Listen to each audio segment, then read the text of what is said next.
Good afternoon, folks, and welcome back to Barbecue Smokers and More.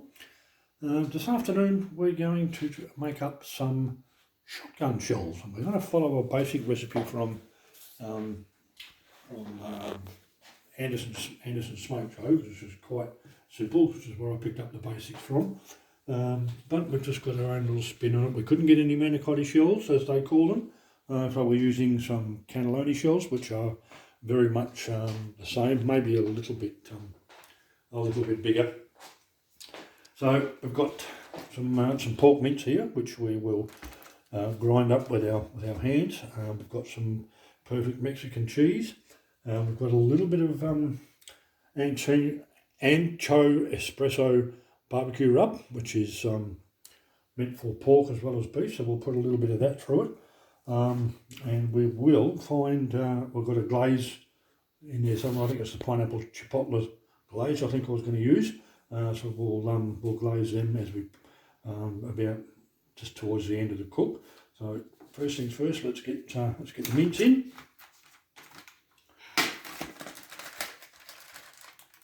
It's just a little bit of preparation for later on.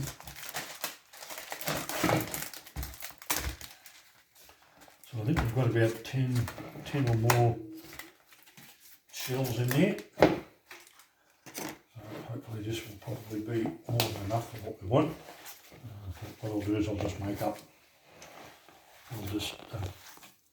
use up what I can in the shells. And if we have a little bit left, well, that's a bit of a bonus. So it's all scrunched up quite nicely. So for the recipe I recommended 2 to 3 cups of the cheese, but I think there's probably more than enough in there, so we will put some of that through.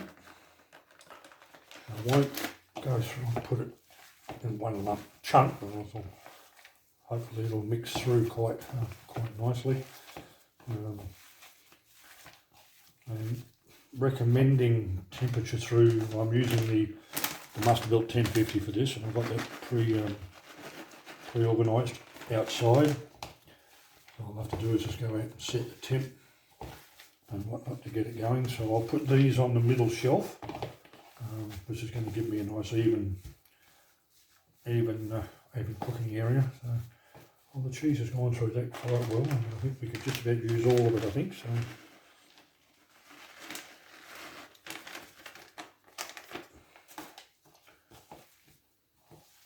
we'll get that through it. Now the trick for this is going to be, because those shells are going to be rather brittle, is to be very careful when we do it. I'll probably end up stuffing them a bit from each end. So right, so that's that organised. Now I don't know how much to literally put in with this, so I'll probably just, I don't want to go too strong, and I don't want to go too mild, so we can't taste it. I've got these gloves on, I can't even. Here we go. And we'll put a bit of that. That's right.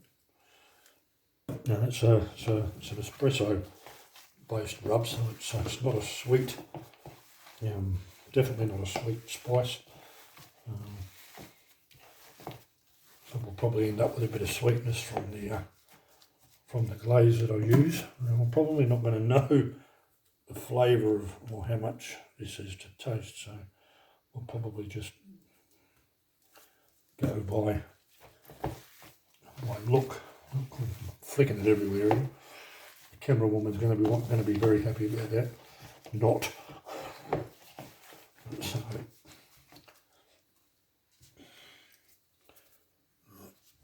So having mixed that up, the next step will be to get our shells out, lay them out, and then we'll start to stuff them, and we'll lay them out on the baking dish to take them outside. So we'll be back in a minute.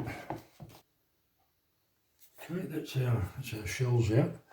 So what I think I'm going to do is I don't want to get too much in one hit, so I think what I might try and do is, let's see what we'll do with the first one. Perhaps if I roll it, and hopefully make it skinny enough so it'll slot in there. Otherwise I'll have to try another. I was going to need to be thinner than that.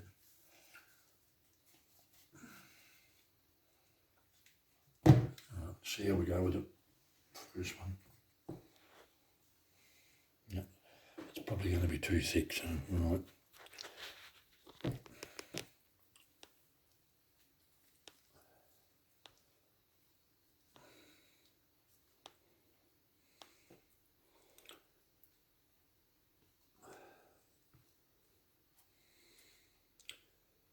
Like they say on the, like he said on the video, he said, don't rush it, just take your time.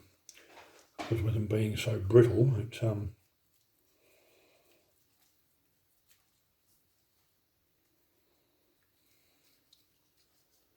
incidentally, through you can basically use whatever meat you probably want, but we've used some minced pork.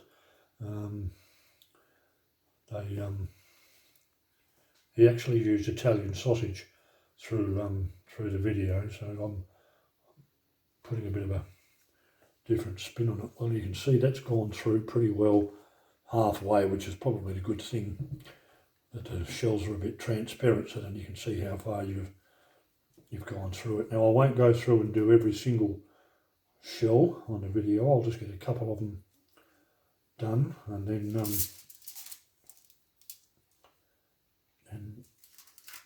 we'll come back and wrap them. So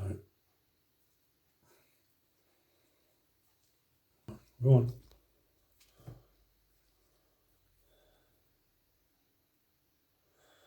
Right, so that's pretty well gone right through, so I'll just pop a little bit more on the end there.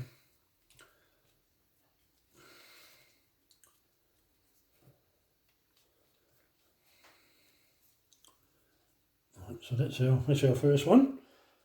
So I'd say it looks like it's pretty well gone right through. So it's not fractured the shell. It looks like we're going to get quite a few out of them, so we may have some left.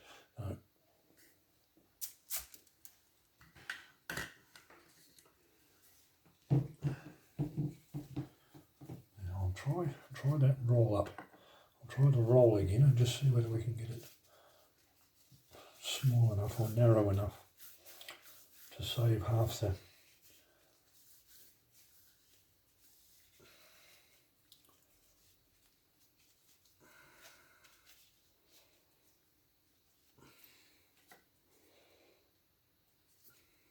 Yeah, it's just going to be a case of stuffing it in the end. I suppose if I tried to roll it out even thinner, I might stand a chance of doing it that way, then which we might do the other ones with after we start these, after I finish this one. So there's not much more I can say until we get these done. So I'll keep going until we get this one packed, and then we will come back after we've done the rest of them. So one more side.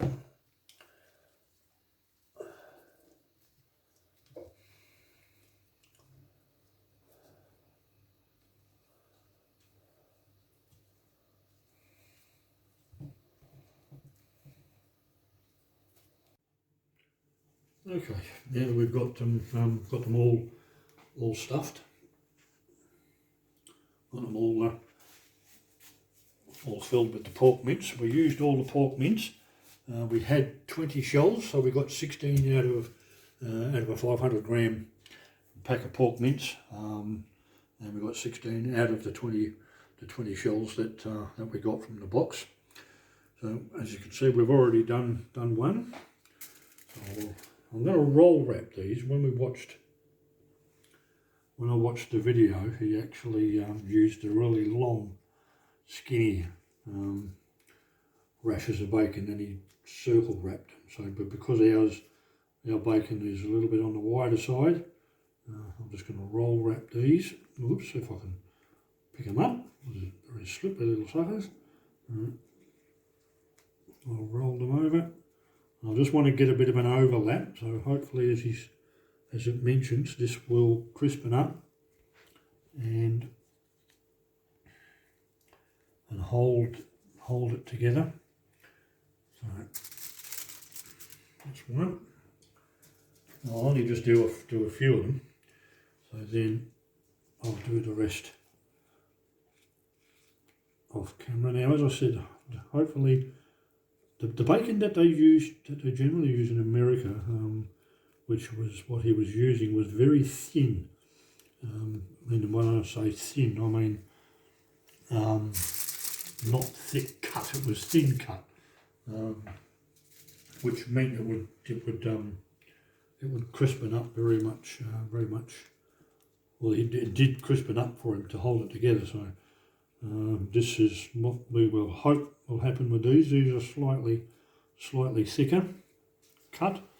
So we'll see what happens. So one more to roll, and then I'll roll the rest of them.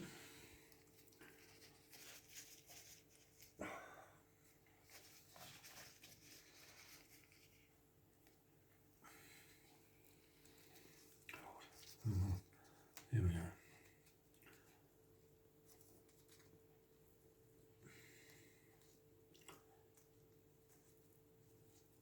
So I've tried to do a tight roll as much as I can so that it will hold it together, but we'll soon see in the end product. So let's get the rest of these rolled up, and then we'll put a bit of a light coating of seasoning over the top of them, ready for cooking.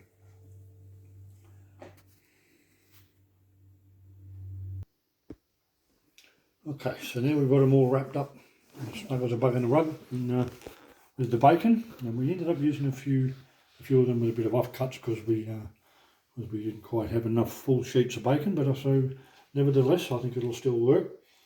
So now it's time. So you can do anything of your favourite seasoning, whereas I'm using the arancino that we had, or the ancho espresso rub that I had before. Now I'm not going to go over and under with this. I'll just put it across the top because I'm probably going to glaze these when I put them on the smoker. So, and like I said before, I'll put these on the middle shelf. I think I've got a funny feeling I'm running out of this particular jar, but I do have another one there. Oh no, there we go. Try and get it over most of it. There we go. Right. We should have probably just have enough. So I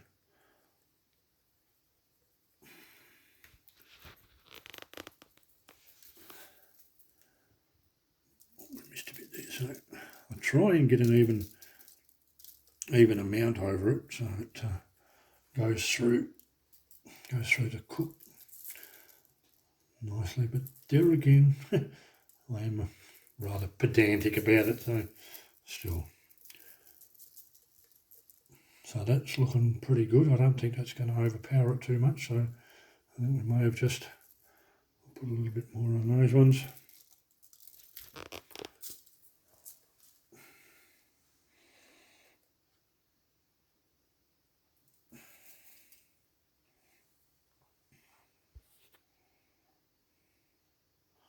Okay, having them all seasoned up, what I'll do at the end of the hour, I will give them a glaze, probably within the last 10 to 15 minutes.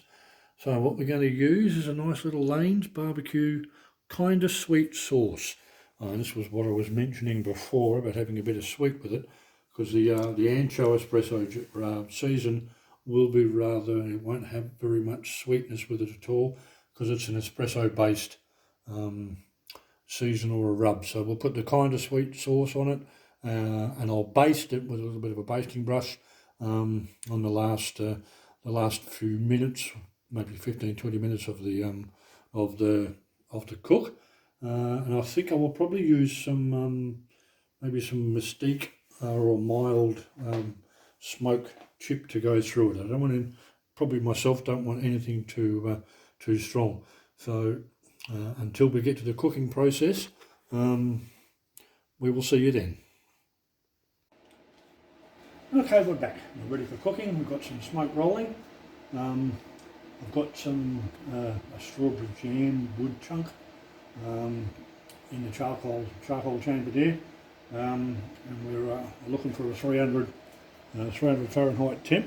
So we're probably only about 20 degrees away from it. So what I'll do is I'll put these in now, and then it'll give it a good, according to the recipe, 45 minutes to an hour to cook them. So let's get them on. Now I'm going to put them up on the middle rack so that hopefully they'll stay together. Oh, doesn't look like it. Right. So the left hand side of the cooker is where the heat's going to be the smallest. So, well, it's going to be the lowest, I think. So I might just come back over this side, but I've only got 16 to put on, so if I come about the middle, this should be alright. I don't think these are going to stay together too well, but nevertheless they will still be yummy as long as that bacon crisps up around it. So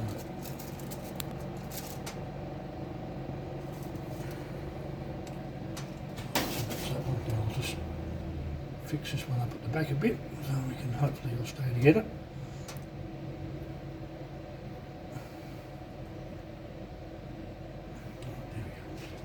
There we go. Get the rest of them on.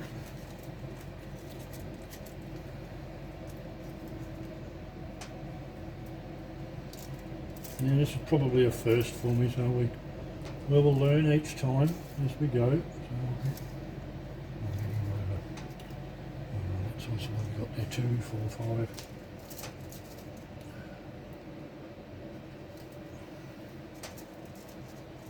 And I want to try and get this one done as quick as I can, so I don't end up dropping my temp too much. Which should be alright. So the last one going on there now. Put him up the back. There we go. Right, so we're on and cooking, and the temp's still sitting on 286, so it shouldn't take too long for it to go up. We've got a nice bit of blue smoke rolling, which will give us a nice flavour. Now I've used some strawberry fruit flavoured wood chunks in the hopper, as I said. So it shouldn't, hopefully it won't give it too much of a strong smoke. So, well, there you go, 296, 97, so she's going to hit 300. There you go, she's done. Oh, we've gone over. All right, okay, we're going to get some of this stuff off my fingers and adjust that.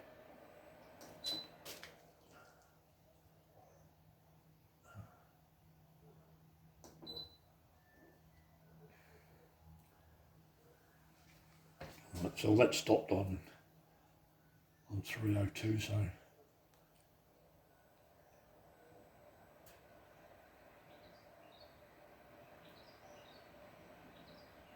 I've got to learn to stop fiddling with it, but I'll put it back up to 300.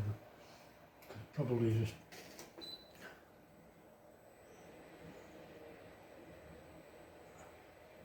there we go. So that'll pull it back up to 300. That's what they recommended, so I'll stick with that. Now we'll let this go for a good 45 minutes. Then in the last 20 minutes to half an hour we'll glaze it, and they should be off.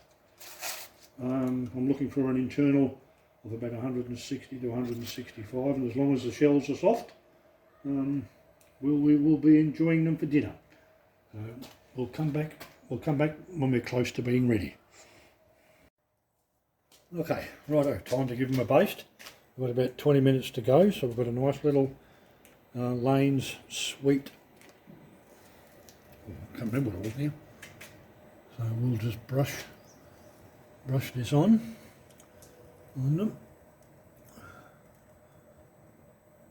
And this will give it, it'll sweeten it up a bit.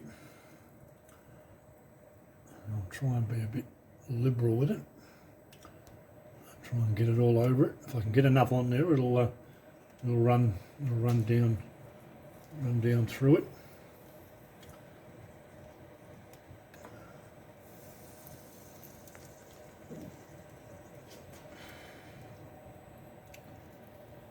You all right?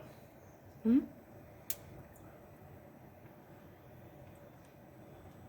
Hopefully I'll get a nice glaze over these so it runs down the sides and glosses up nicely.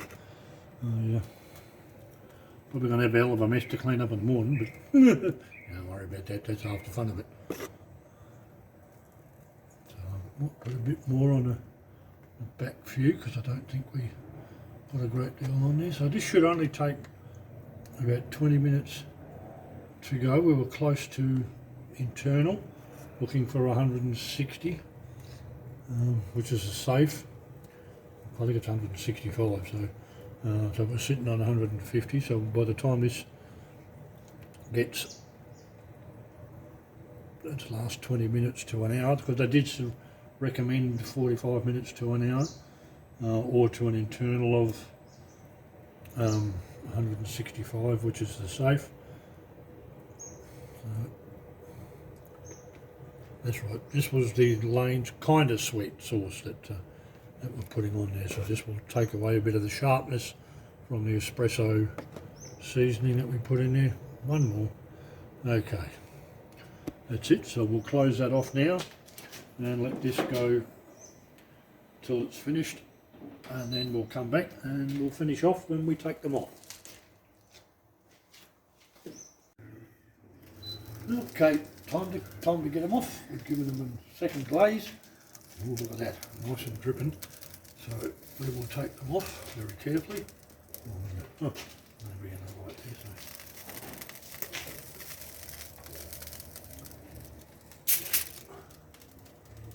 Looks like it's done its job. The bacon's crisped up and held its shape. So.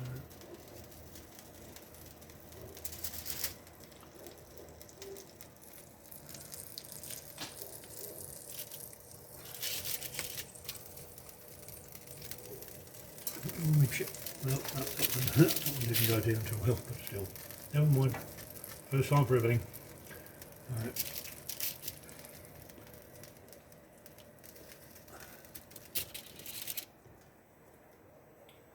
These ones on the right hand side might be a wee bit cooked more than what the other ones across the other side might be, so, but that's because that's probably where the heat source is coming from. So while I'm doing this, we will endeavour to wrap this up as we go. They look very nice, they've worked out well. The last internal temp that I took was about 158. We're looking for 160 to 165 internal for safe. So there we have it, our first attempt at shotgun shells. They all look quite well. They got two basted with basted twice, 20 minutes before finish and then 10 minutes before finish. So on that note, if you like what you see, hit the like button for the video, hit the notification bell for future uploads, and we have had an increase in subscribers, which I'm very happy with. So thank you to the people that have subscribed, and anybody else, please do subscribe. And as usual, thank you for watching.